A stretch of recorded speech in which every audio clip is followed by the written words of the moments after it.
सर्वज्ञ है, भगवान सर्वशक्तिमान है, भगवान सर्वेश्वर है, भगवान सर्वव्यापक है, भगवान सर्वगुण संपन्न है, भगवान सर्वांतर्यामी है, भगवान सार्वभौम सत्ता संपन्न है। ऐसे एक भगवान की सत्ता है जिसके कृपा से सारी सृष्टि चल रही है। बंधुओं, साहब कबीर कहते हैं, जो निर्वारे सो निर्वाण, जो इस झगड़ा का निर्वार करे, जो इस झगड़ा का समाधान करे, जो इस झगड़ा का फैसला करे, जो इस झगड़ा का निराकरण करे, वही निर्वाण होगा, वही फादर ऑफ नेशन होगा, वही परम ब्रह्म परमेश्वर होगा, वही मालिक होगा। झगड़ा एक बरो हो राजा राम, जो निर्वारे सो निर्वाण, ब्रह्म बरा की जहां से आया। साहब कबीर ने इस पर शंका रख दिया, ब्रह्म बरा की जहां मां से आया। ब्रह्म माने क्या होता है? ब्रह्म, ब्रह्म माने भगवान, खुदा, गॉड, श्रेष्ठ, पूज्य, जिसको मालिक कहा जाए।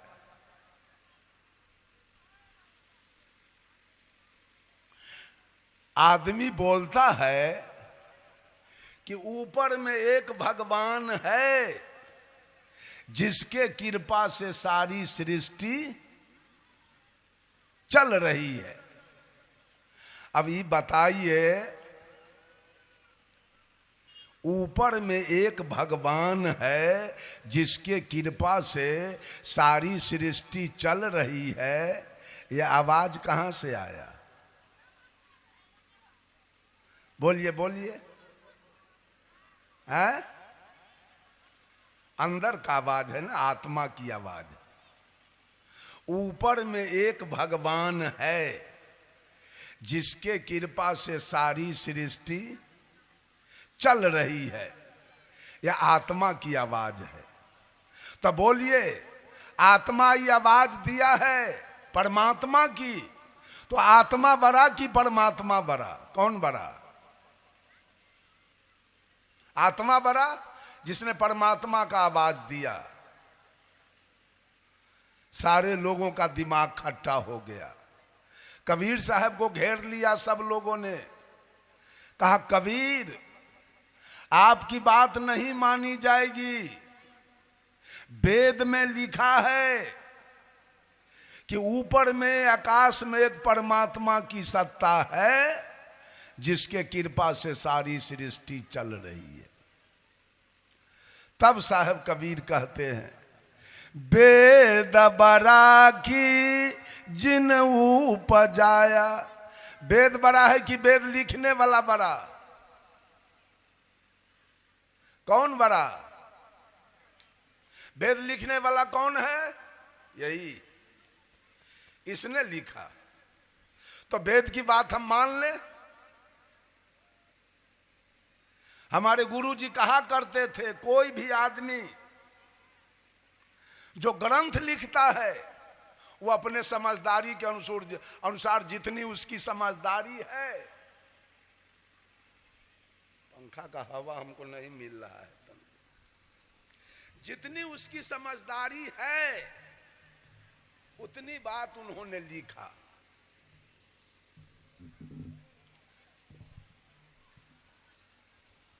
समझदारी के अनुसार हर आदमी स्वतंत्र है।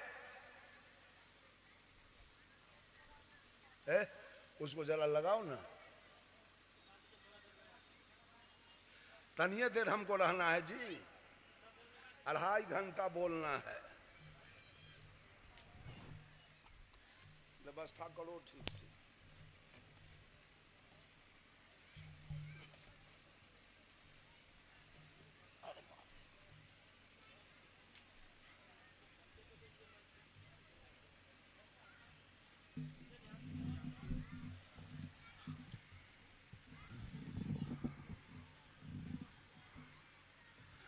आत्मा की आवाज है।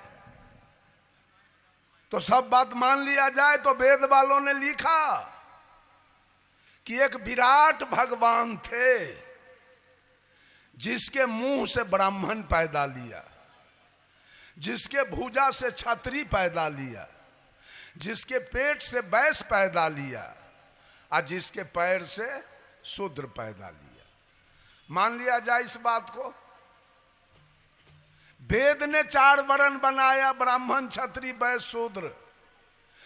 वेद ने 4 युग का कल्पना किया, सतयुग त्रेता द्वापर कलयुग।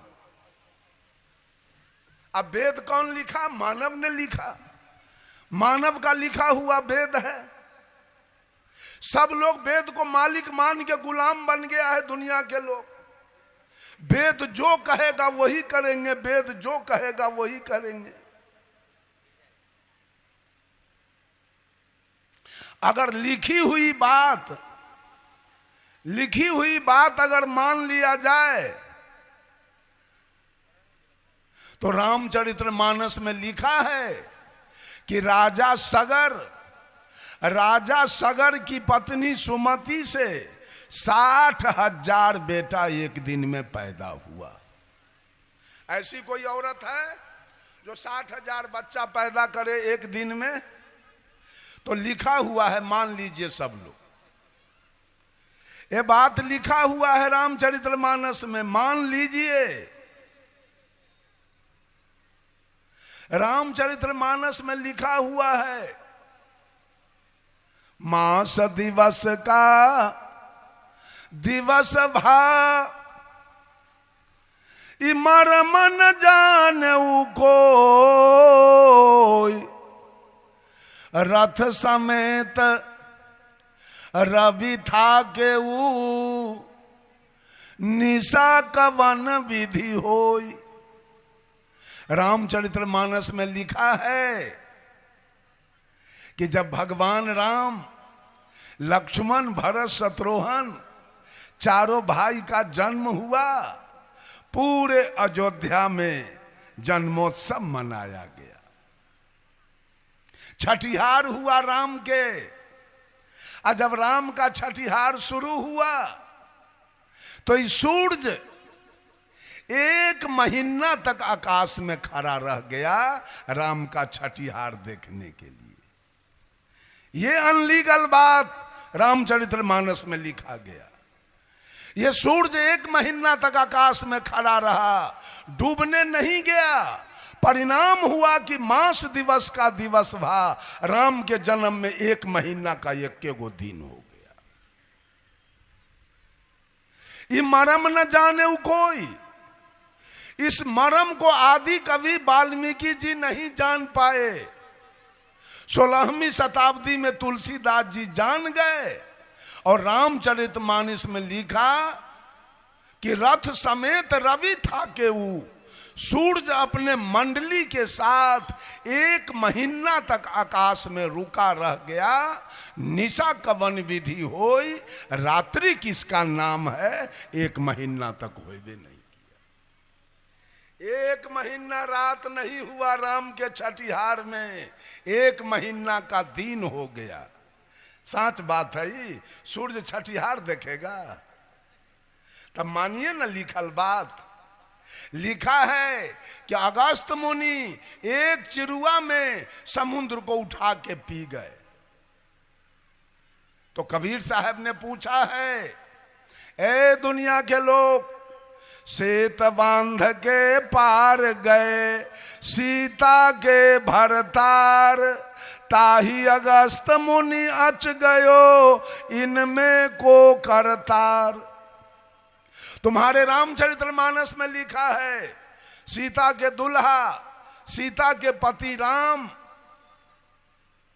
सेत बांध रामेश्वर बांध के लंका गए, और तुम्हारे रामचरितमानस में लिखा है अगस्त मुनि एक चिरुआ में समुद्र को उठा के पी गए।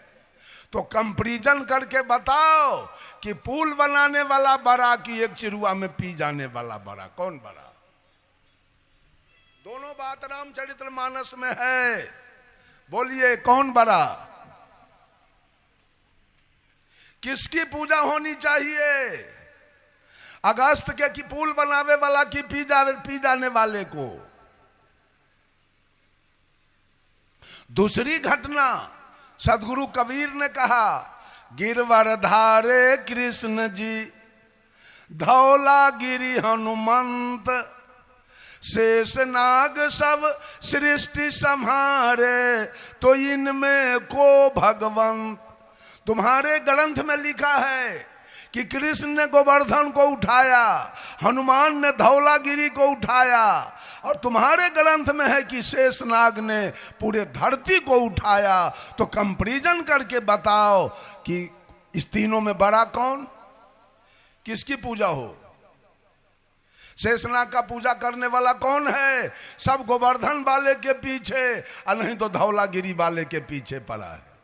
साहब कबीर अंत में कहते हैं, काटे बंधन विपत्ति में, कठिन कियो संग्राम, मैं तो ही पूछो पंडिता, गरुड़ बरा की राम। जब राम नाग फांस में बंध गए तो काटा कौन? तो गरुड़ बरे की राम बरे? कहीं न्याय नहीं है, झूठ की पूजा चल रही है चारों तरफ। गुरुआ सब भी बहुत झूठा है, झूठ के पूजा करवाने में चेला को लगा दिया है। चेलों के पास तो समझदारी नहीं है। गुरु है गरेरी या चेला सब है भेरी। गरेरी जिधर हाँकता है, आज भेरी सब उधरे सब जा रहा है। बंधुओं, जब साहब कबीर ने सिद्ध कर दिया कि किसी आदमी ने वेद को लिखा, मैं आपसे पूछना चाहता हूं तमाम लोगों से, अगर एक भी दुनिया में आदमी नहीं होता तो फिजिक्स केमिस्ट्री कैसे लिखा था? एलिमेंट्री मैथमेटिक्स ज्योमेट्री कैसे लिखा था? हिस्ट्री ज्योग्राफी कैसे लिखा था? इकोनॉमिक्स सिविक्स कैसे लिखा था? हिंदी संस्कृत कैसे लिखा था? वेद पुराण स्मृति उपनिषद शास्त्र कैसे लिखा था? कुरान पुराण बीजक बाइबिल कैसे लिखा था? सब लिखने वाला कौन है? सब ग्रंथ लिखने वाला कौन है? मनुष्य। तो मनुष्य से बड़ा किताब हो गया कि मनुष्य बड़ा हुआ? तो आपका मालिक वेद कैसे हो गया? आपका मालिक किताब कैसे हुआ कि किताब के मालिक आप हुए? किताब का बाप मनुष्य है। साहब कबीर ने कहा, पांच तत्व का पूतरा युक्ति रचा मैं कीव, मैं तो ही पूछो पंडिता, शब्द बड़ा की जीव। कौन बड़ा? पहले ही जीव मां के गर्भ से आया, तब इसका नाम रखा गया शब्द। जोगेंद्र महेंद्र राजेंद्र वीरेंद्र सुरेंद्र रखा गया। तो पहले सुरेंद्र वीरेंद्र की पहले जीव?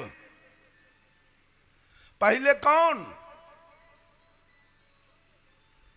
बड़ी झूठ के रोजगार चल रहा है दुनिया में।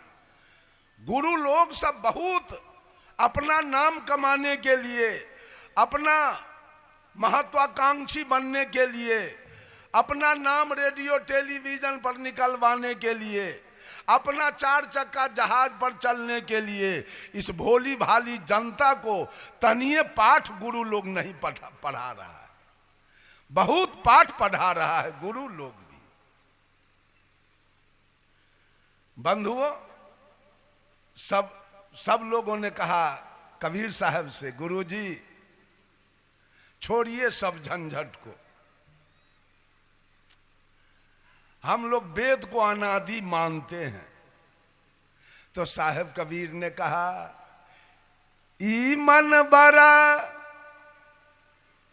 कि जही मन माना। किसी चीज को मानता कौन है? ई मन। आत्मा निकल जाए तो मन रहेगा ना। तब मन बड़ा कि आत्मा बड़ा? आत्मा बड़ा ना। फिर ये सवाल का जवाब मिल गया सब लोगों को। तो सब लोगों ने सदगुरु कबीर से क्या कहा? छोड़िए गुरुजी सब झंझट, हम लोग राम को अनादि पार ब्रह्म परमेश्वर मानते हैं। तो साहब कबीर कहे राम बरा की राम ही जाना। राम बड़े हैं कि राम के पुजारी? कौन बड़ा? पुजारी ना हो। अमेरिका में राम का एक भी पुजारी नहीं है, रूस में नहीं है, चीन में नहीं है, जापान में नहीं है, थाईलैंड में नहीं है, लंका में नहीं है, ईरान इराक में नहीं है, सऊदी अरब में नहीं है। राम की मर्यादा कुछ है वहां? राम की मर्यादा वहां है जहां उसका दास है, सेवक है, वहीं। तो सेवक बड़ा कि राम बड़े? सेवक बड़ा, फिर यही बड़ा हुआ। अंत में सदगुरु कबीर कहते हैं भर में कबीरा फिर उदास, तीरथ बड़ा की तीर्थ के दास। कौन बड़ा?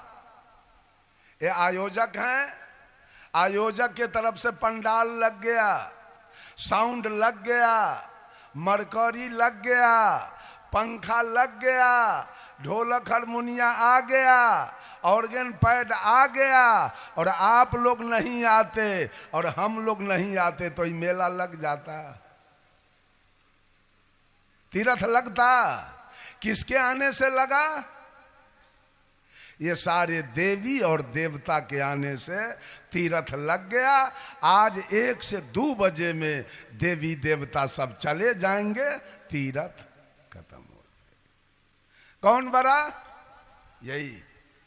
सबसे बड़ा कौन है? यही बड़ा है।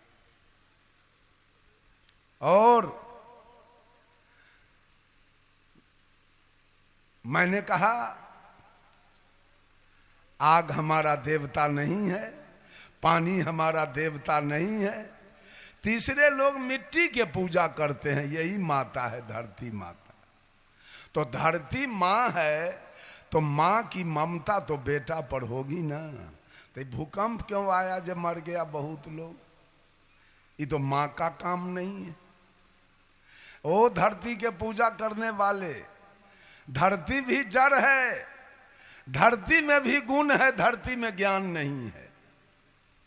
धरती पूजा करने की चीज नहीं है, धरती प्रणाम करने की चीज। प्रणाम करने की चीज तो माँ है, प्रणाम करने की चीज तो दादी है, प्रणाम करने की चीज तो नानी है, प्रणाम करने की चीज तो नाना है, प्रणाम करने की चीज तो मम्मी है, प्रणाम करने की चीज तो पापा है, प्रणाम करने की चीज तो मौसी है, प्रणाम करने की चीज तो मौसा है। लेकिन आज विवेकहीन लोग धरती को प्रणाम करते हैं, पूजा करते हैं। धरती में गुण है, धरती में ज्ञान नहीं है। धरती में गुण है, पंडाल खड़ा करके मंच लगा के प्रवचन करवा लिए। धरती में गुण है, धान रोप दीजिए, गेहूं रोप दीजिए, मकई रोपिए, आलू रोपिए, प्याज रोपिए, गोभी रोपिए, टमाटर रोपिए। धरती में गुण है, स्कूल बनाइए, कॉलेज बनाइए, यूनिवर्सिटी बनाइए, मेडिकल कॉलेज बनाइए, पार्लियामेंट बनाइए, असेंबली बनाइए, सिनेमा हॉल बनाइए।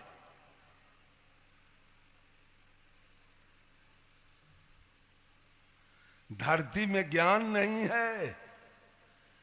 समझ लीजिए सब लोग, ज्ञान तो चेतन जीव में है, इसमें है। आज मनुष्य धरती की पूजा कर रही, औरत सब धरती माता, पुरुष लोग धरती माता कहते हैं। अब मुसलमान इसको माता मानने को तैयार नहीं, तो उसका ही माता कुछ बिगाड़ लिया मुसलमान के, सिख के बिगाड़ लिया, ईसाई के कुछ बिगाड़ लिया माता, वो माता मानने को तैयार नहीं है इसको। धरती को कैसे माता मान लिया जाए? माँ तो वो है जिसने मुझे 9 महीना अपने गर्भ में रखा, जिसने मुझे दूध पिलाया, जिसने बच्चा का पैखाना पेशाब साफ किया, वो माँ हो सकती है। धरती कैसे माँ हो गई? वेद के कहने से धरती माँ हो गई।